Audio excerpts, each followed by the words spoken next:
C5 app download ചെയ്യൂ. കാണൂ മുഴുവൻ എപ്പിസോഡുകളും സൗജന്യമായി.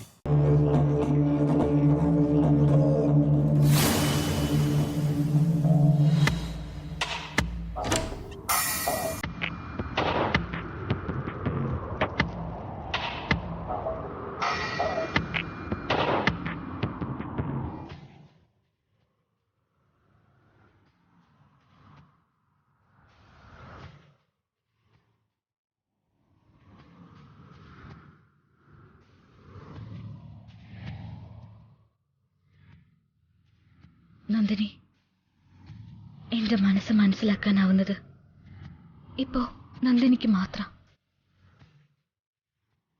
എന്നോട് നീ പറഞ്ഞതൊന്നും വിശ്വസിക്കാൻ ഈ ലോകത്ത് ആർക്കും സാധിക്കില്ലെന്ന് നിനക്കറിയാലോ. ചിലര് ദേഷ്യത്തോടെയും ചിലര് സഹതാപത്തോടെയാ എന്നെ ഇപ്പൊ നോക്കിക്കാണുന്നത്. നീ എന്നെ ഏൽപ്പിച്ച ദൗത്യം ഏത് സാഹചര്യത്തിലും എത്ര പ്രതിസന്ധികളെ അതിജീവിച്ചും ഞാൻ പൂർത്തിയാക്കും. രവി സാറിനെയും ഞങ്ങളുടെ പ്രണയത്തെയും ഇല്ലാതാക്കാൻ ശ്രമിക്കുന്നവരെ വെളിച്ചത്തിലേക്ക് ഞാൻ കൊണ്ടുവരും.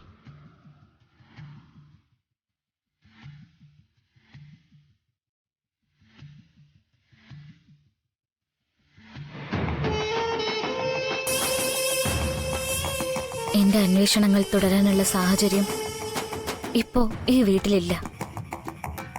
അതുകൊണ്ടാണ് ഞാൻ എന്റെ വീട്ടിലേക്ക് പോകുന്നത്.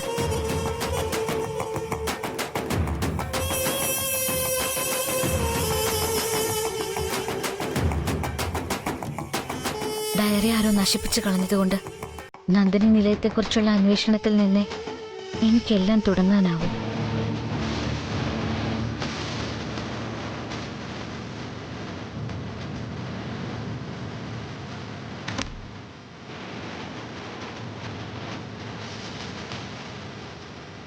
ഇവിടെ നിന്നാൽ എനിക്കൊരിക്കലും നന്ദിനി നിലയത്തിലേക്ക് എത്താൻ സാധിക്കില്ല.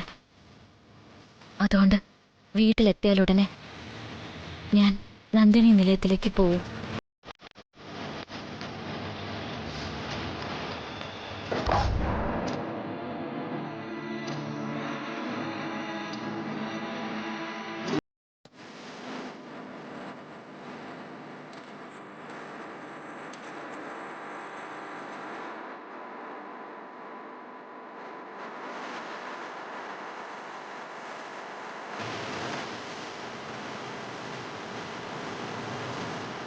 ആരാണ് നന്ദിനിയുടെയും ശ്രീലക്ഷ്മിയുടെയും ശത്രു എന്ന് ഞാൻ കണ്ടെത്തും.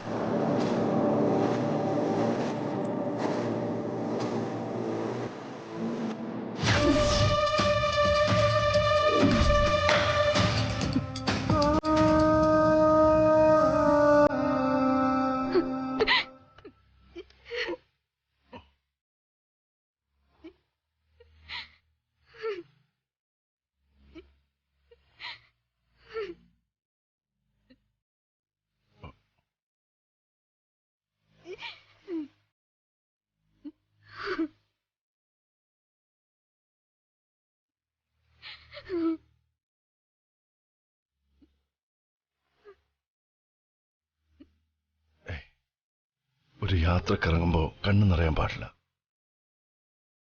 നിറഞ്ഞ കണ്ണുകൾക്ക് വഴി വ്യക്തമാക്കാൻ കഴിയില്ല.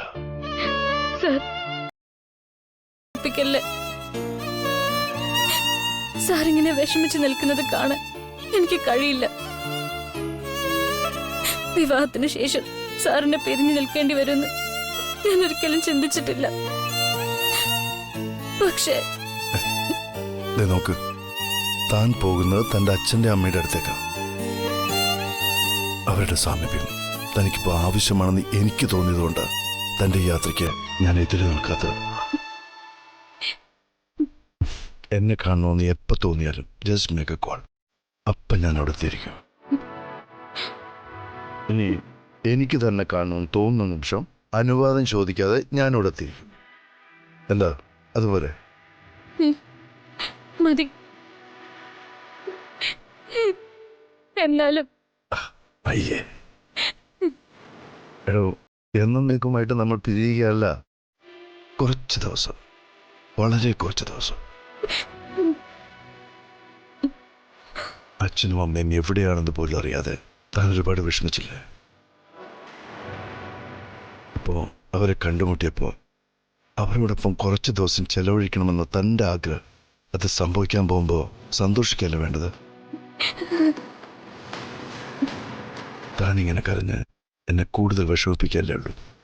അതുകൊണ്ട് എൻ്റെ കുട്ടി കരയാതെ ചിരിച്ച മുഖവുമായിട്ട് വേണം ഇവിടുന്ന് പോകാൻ. സാർ എൻ്റെ കൂടെ താഴോട്ട് വരരുത്. അമ്മയോട് മറ്റും യാത്ര ചോദിക്കുമ്പോൾ ഞാൻ കരഞ്ഞു പോവും.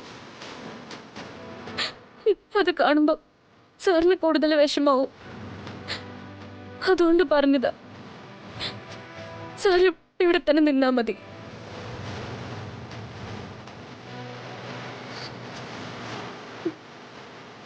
എല്ലാം ശരിയാകുമെന്നുള്ള കാത്തിരിപ്പല്ലേ നമ്മുടെ ജീവിതം. അതുകൊണ്ട് ഈ ഒരു ചെറിയ ഇടവേളയിലെ കാത്തിരിപ്പും നമുക്ക് ആസ്വദിക്കണം. എല്ലാം പോസിറ്റീവായിട്ട് മാത്രം ചിന്തിക്കുക. Take care. ശരി സർ, ഞാൻ ഇറങ്ങുക. ഞാൻ പോയി കഴിയുന്നത് വരെ സാറി മുറിയിൽ തന്നെ ഇരുന്നാൽ മതി. ശരി. ഡൗൺലോഡ് ചെയ്യൂ C5 ആപ്പ്. കാണൂ എല്ലാ എപ്പിസോഡുകളും സൗജന്യമായി.